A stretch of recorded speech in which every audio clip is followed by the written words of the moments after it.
Hello and welcome to History and Facts, where we discover facts about days through the years. Please remember to like the video, comment, and subscribe. Today we are looking at August 20th through the years. August 20th is apparently known for several national days, including but not limited to National Bacon Lovers Day, World Mosquito Day, and National Radio Day. Okay, let's dive in with Number 1. Battle of Thermopylae. It's 480 BC, the sun scorches the pass of Thermopylae, the hot gates, as a thunder of sandals echoes through Greece. This isn't just another skirmish. It's the moment courage gets immortalized. The Persian king Xerxes I, ruler of a vast empire stretching from India to Egypt, brought hundreds of thousands of warriors to crush Greece, planning to blitz through the narrow pass of Thermopylae and take Athens. Standing in his way, Leonidas, the Spartan king, joined by 300 elite Spartans. They're backed by a coalition of about 7,000 Greek warriors, Thespians, Thebans, and more. For 2 full days, the Greeks hold firm. They use the narrow terrain to funnel Persian troops into a meat grinder of hoplite spears and shields. Casualties mount. Xerxes seethes. On August 20th, betrayal strikes. A Greek named Ephialtes shows the Persians a hidden path around the pass. Leonidas knows what's coming, and chooses to stay. He dismisses most of the allies, then leads the Spartans and a few loyalists into a final stand. Outnumbered, surrounded, and exhausted, the Spartans fight to the death. Leonidas falls, so do his men. But their sacrifice buys Greece time, unites the city-states, and ignites a resistance that will eventually defeat Persia. The Battle of Thermopylae wasn't a victory on paper, but it became a legend inked in blood and fire.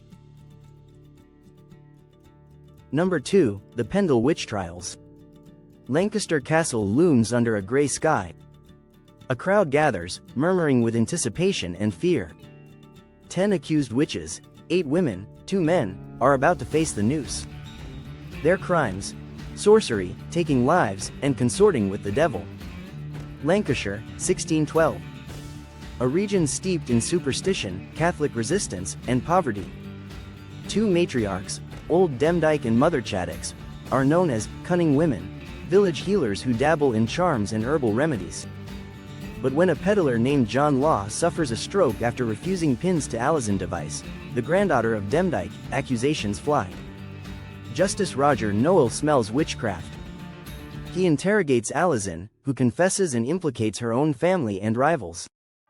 Soon, Elizabeth Device, James Device, Anne Redfern, and others are swept into the dragnet. A Good Friday gathering at Malkin Tower, a supposed witch's Sabbath, adds fuel to the fire. 9-year-old Janet Device takes the stand. Her testimony condemns her mother, brother, and sister.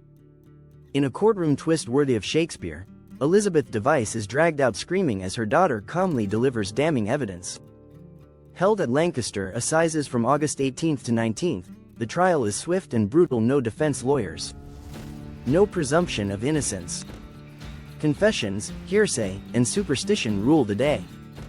10 are found guilty. 1 is acquitted. 1 passes in prison. 1 is tried separately in York. On this day, 10 souls are led to the gallows.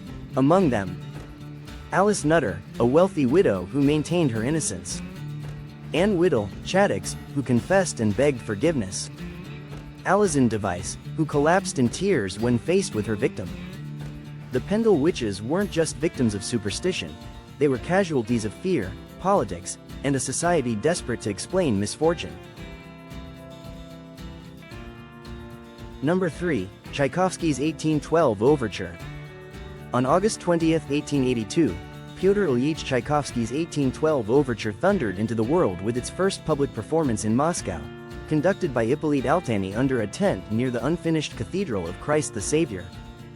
Commissioned to commemorate Russia's victory over Napoleon in 1812, the overture is a sonic spectacle, featuring cannon fire, church bells, and a triumphant brass finale.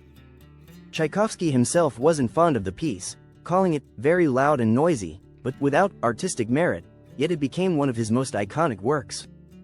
The debut was part of the All Russia Arts and Industry exhibition, and though the cathedral wasn't finished, The music rang out as a patriotic tribute to Russian resilience.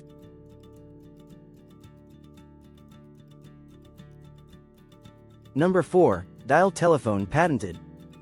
The dial telephone, that iconic rotary device, was patented on August 20, 1896 by inventors John and Charles Ericsson, along with Frank Lundquist.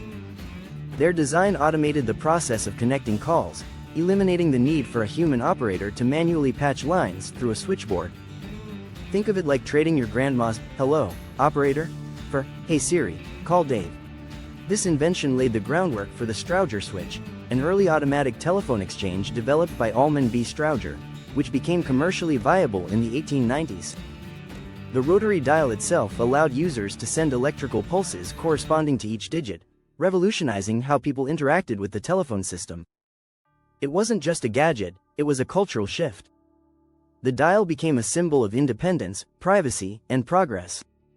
And yes, it made prank calls a whole lot easier. Number 5. Pegoud's plunge. French aviator Adolphe Pegoud successfully became the first pilot to parachute from an aircraft. Conducted as a controlled experiment, the flight involved a Blériot monoplane equipped with a silk parachute system. The aircraft had been designed to operate unmanned for part of the test, allowing Pegoud to observe its descent after he exited mid-flight.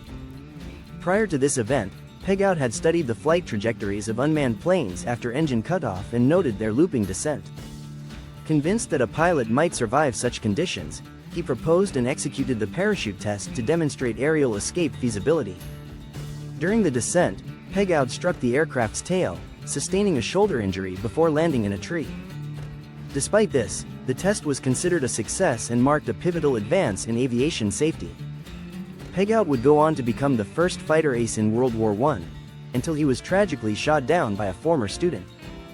But on this day, he didn't just fall, he flew into history. Number 6. Joe 4 goes public.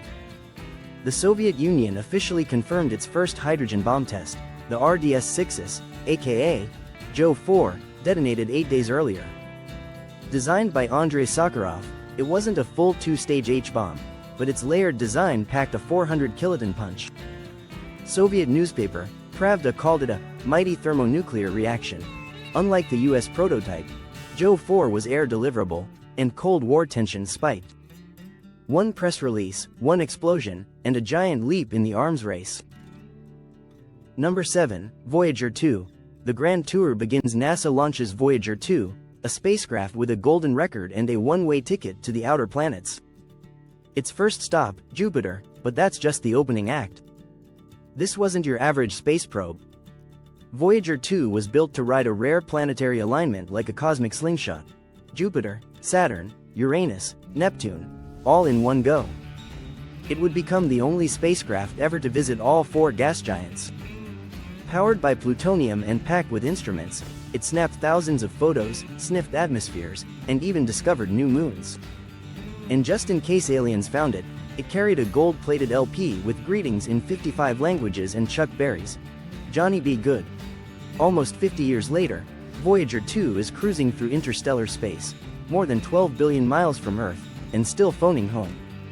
Thank you for watching. We hope you enjoyed your visit to History in Facts. If you did enjoy or find the video interesting, we have many more coming. So please like, comment, and subscribe to be notified when we release a new one. See you next time.